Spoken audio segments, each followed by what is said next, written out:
Hello बच्चों, my name is Kartik Gupta और आज हम पढ़ने वाले हैं ट्रिग्नोमेट्री।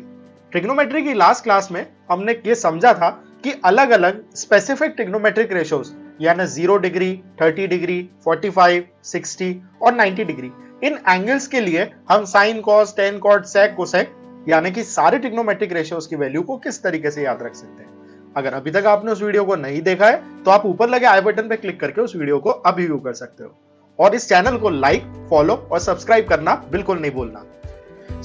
आज हम स्टार्ट करने वाले हैं उन्हीं सारे कॉन्सेप्ट्स को यूज करते हुए अगली एक्सरसाइज यानी एक्सरसाइज 8.2 से पहले के कुछ examples. Without any delay let's start solving example number 6 of exercise 8.2।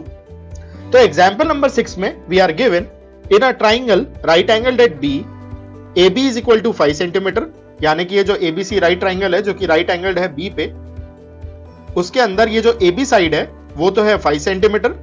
Angle ACB यानी कि ये वाला एंगल 30 डिग्री दिया हुआ है। We need to find the length of BC and AC। हमें इस साइड BC और इस साइड AC की लेंथ निकालनी। अब नॉर्मली अगर आपके पास में एक राइट ट्राइंगल होता और आपको कोई दो साइडें देख करके नहीं तीसरी साइड निकालने के लिए बोला होता तो आपके लिए बहुत ही आसान हो जाता। आसान इसलिए होता क्योंकि पाइथागोरस थ्योरम हम बचपन से पढ़ते हुए आ रहे हैं और हमें अच्छी तरीके से पता है कि पाइथागोरस थ्योरम अप्लाई करके किसी भी राइट ट्राइंगल की अगर हमारे पास दो साइड है तो हम तीसरी साइड बहुत इजीली निकाल सकते हैं। लेकिन यहाँ पे क्या सिनेरियो में फर्क है? यहाँ पे सिनेरियो में फर्क यह है कि हमें सिर्फ एक साइड दी हुई है और एक साइड के साथ में एक एंगल दी हुई है। और आज हम देखेंगे कि ट्रिग्नोमेट्री हमारी किस तरीके से हेल्प करती है किसी राइट ट्राइंगल में। अगर हमारे पास में बहुत ही कम मेजरमेंट्स हो तो उनको यूज करते हुए हम किस तरीके से उस ट्राइंगल के सारे डायमेंशन, सारे एंगल, सारी साइड्स को फाइंड आउट कर सकते हैं। तो अगर हम इस ट्राइंगल की बात करें, इस ट्राइंगल में हमारे पास में एक साइड है और जो साइड हमारे पास है वो क्या है? वो परपेंडिकुलर है, बेस है या हाइपोटेनस है? उसका डिसीजन बहुत ही सिंपल है। हाइपोटेनस तो डेफिनेटली नहीं है क्योंकि जो साइड स्लैंटिंग होती है वो साइड हमारी हाइपोटेनस होती है। तो हाइपोटेनस तो हो गई हमारी AC। अब फॉर बची खाली क्या? एक तो बेस और एक परपेंडिकुलर। बेस जो होगा वो हमेशा वो साइड होगी जो साइड एंगल के साथ में जुड़ी हुई है। So that is why this side BC will be our base and AB will be our perpendicular. तो परपेंडिकुलर, बेस और हाइपोटेनस ये तीनों तो हमने सोर्स कर लिए और हमारे पास में एंगल है। अब हमें क्या करना है? हमें ऐसा ट्रिग्नोमेट्रिक रेशियो सोचना है जिस ट्रिग्नोमेट्रिक रेशियो के अंदर जो एक साइड हमारे पास में है वो एटलीस्ट एक ना एक बार आती हो। फॉर एग्जाम्पल अगर हम साइन की बात करते हैं तो sine of theta that is equal to perpendicular upon hypotenuse. अब इस फॉर्मूले के अंदर अगर हम ध्यान दें तो हमारे पास में परपेंडिकुलर आ रहा है। परपेंडिकुलर वो साइड है जो कि हमें ऑलरेडी गिवन है, तो ये फॉर्मूला हम यूज कर सकते हैं। इसी तरीके से अगर हम cos थीटा की बात करें, cos थीटा होता है बेस अपॉन हाइपोटेनस। अब बेस और हाइपोटेनस हमें कोई ऐसा फॉर्मूला चाहिए, कोई ऐसा रेशो उठाना है जिस रेशो के अंदर एटलीस्ट एक बार परपेंडिकुलर आता हो और cos theta base upon hypotenuse है जिसके अंदर परपेंडिकुलर नहीं आता है। So this cos theta won't work. वापस आते हैं, हमारे जो फर्स्ट फॉर्मूला जो हमने चूज करा था साइन थीटा वो इक्वल होता है परपेंडिकुलर अपॉन हाइपोटेनस। अब यहां पे हमारे पास में परपेंडिकुलर की वैल्यू है, हाइपोटेनस अननोन है और साइन थीटा में थीटा की वैल्यू हमें पता है दैट इज 30 डिग्री। ये सारी वैल्यूज को यहां पे पुट कर देते हैं। So equating theta equal to 30 degrees and perpendicular equal to 5 centimetre. तो ये बना sine of 30 is equal to perpendicular which is 5 upon hypotenuse। hypotenuse sin 30 के नीचे assume कर लेते हैं कि 1 है और क्रॉस मल्टीप्लिकेशन कर देते हैं। तो ये बना hypotenuse into sin 30 is equal to 5।